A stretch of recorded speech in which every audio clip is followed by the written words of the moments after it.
आप जैसे आपको ठाकुर जी के दर्शन के लिए जाना है,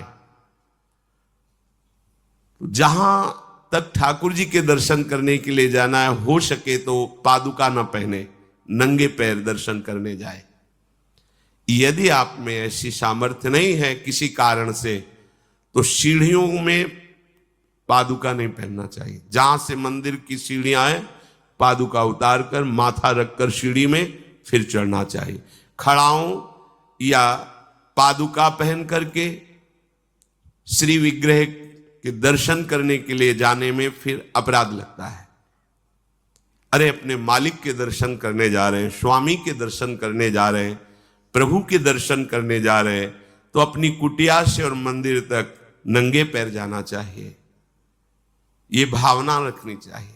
भरत जी जा रहे हैं प्रभु के दर्शन करने के लिए, अयोध्या से पैदल ही चले थे, तो सुकुमार चरणारविंद तो बड़े बड़े फफोके छाले पड़ गए थे। वशिष्ठ जी ने देखा, सबने मिलकर भरत जी से कहा पालकी पे बैठ जाइए। तो उनका हाँ, मेरे प्रभु यहां नंगे पैर चले हैं और मैं पालकी पे बैठ जाऊं? उचित तो यह है कि अपने प्रभु के दर्शन के लिए मैं जा रहा हूं, तो जहां जहां प्रभु के चरण पड़े वहां मेरा शीश पड़े, अर्थात सिर भर जाऊं। उचित मोरा सबते सेवक धर्म कठोरा, यहां मैं सर के बल चल के जाऊं पर असमर्थ हूं। तो आप कह रहे हैं पैर में छाले पड़ गए, आप सवारी में बैठ जाइए। ऐसा नहीं हो सकता। तो अपने प्रभु के दर्शन करने के लिए जब जाए, तो हो सके सामर्थ्य हो तो पादुका न पहने, कोई खड़ाऊं चप्पल जूता आदि ना पहने। अगर पहने हैं तो बस सीढ़ी तक ही पहन कर जाए, ऊपर सीढ़ियों के नहीं।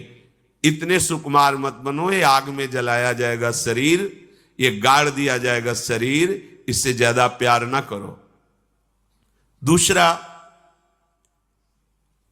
प्रभु के जो उत्सव हैं, कृष्ण जन्माष्टमी, राधा अष्टमी और भी जो भागवतिक उत्सव हैं, यदि आप अपने आराध्य देव का उत्सव नहीं मनाते हैं तो ये सेवापराध है, मनाना चाहिए। चार लोग मिल करके सुंदर फूलों से पत्रों से श्रृंगार करके प्रभु की जय घोष करनी चाहिए, प्रभु की कथा करनी चाहिए। आपस में बैठ करके भगवान के जन्म अवतार की, लीला अवतार की कथा कहे, नाम कीर्तन करे। अगर ऐसा नहीं करता तो ये अपराध है। तीसरा, प्रभु या गुरुदेव के सामने जाकर प्रणाम ना करना, यह अपराध है। जय बार सामने जाए तय बार प्रणाम करें। अगर आप अस्वस्थ हैं, आपका शरीर काम नहीं कर रहा, तो हाथ जोड़कर सर झुका दीजिए, नहीं तो पंचांग या साष्टांग प्रणाम कीजिए। जय बार गुरुदेव से मिले, जय बार प्रभु के श्री विग्रह के सामने जाए, तय बार प्रणाम करें। अगर अपनी कुटिया में भी प्रभु विराजमान है तो जय बार उनके सामने, इससे दासत्व पुष्ट होता है, प्रभु की कृपा प्राप्त होती है, प्रणाम करें। चौथा, यदि आप अपवित्र हैं, शौच में गए हैं और वहां वैसे ही वस्त्र पहने हुए जिसमें आपने शौचालय में प्रवेश किया, शौच किया, उन्हीं वस्त्रों से अपवित्र दशा में प्रभु के सामने नहीं जाना चाहिए। इसीलिए हमारी बुद्धि मलिन हो जाती है, कोई सिद्धांत समझता ही नहीं है।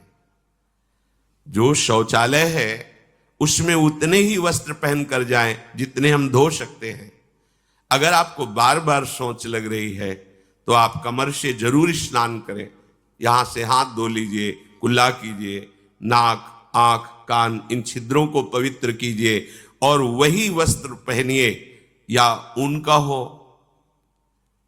नहीं तो जो अन्य वस्त्र हैं, आजकल तो सुविधा है, कोई बाहर तो जाना नहीं होता, वस्त्र उतार दीजिए, उतना पहनिए जितना धो सकते हैं। यदि आप ठाकुर सेवक हैं, भजन करने वाले हैं, ये पवित्रता नहीं रखेंगे तो जहां जो कुछ भी छुएंगे सब अपवित्र हो जाएगा, और अपवित्र बुद्धि भगवान में नहीं लगती, ओ मलिनता छा जाती है। अब ये आज का जो नया समाज है, शास्त्र पवित्रता को जानता ही नहीं है, तो स्वीकार क्या करेगा? और बिना पवित्र हुए हमारे विचार पवित्र नहीं होते। इसलिए कभी अपवित्र दशा में ठाकुर जी के सामने, श्री विग्रह के सामने जाना, सेवा सामग्रियों को छूना, ये अपराध माना गया है। प्रभु के सामने या गुरुदेव के सामने जाके ऐसे करना, एक हाथ से प्रणाम करना, ये सेवा अपराध माना गया है। दोनों हाथ भगवान ने दिए, दोनों को जोड़िए, दोनों को जोड़कर सर झुकाइए, इससे तुम्हें कृपा प्राप्त होती है प्रभु की। प्रभु की कृपा का क्या स्वरूप है? नाम में प्रेम होने लगे, जितेंद्रियता आने लगे, हृदय पवित्र होकर सबके सुख भावना में मगन होने लगे, ये प्रभु की कृपा। छठवां, जब हम प्रभु की परिक्रमा करते हैं तो परिक्रमा करते समय प्रभु के जब सामने आवे तो उनको प्रणाम करें।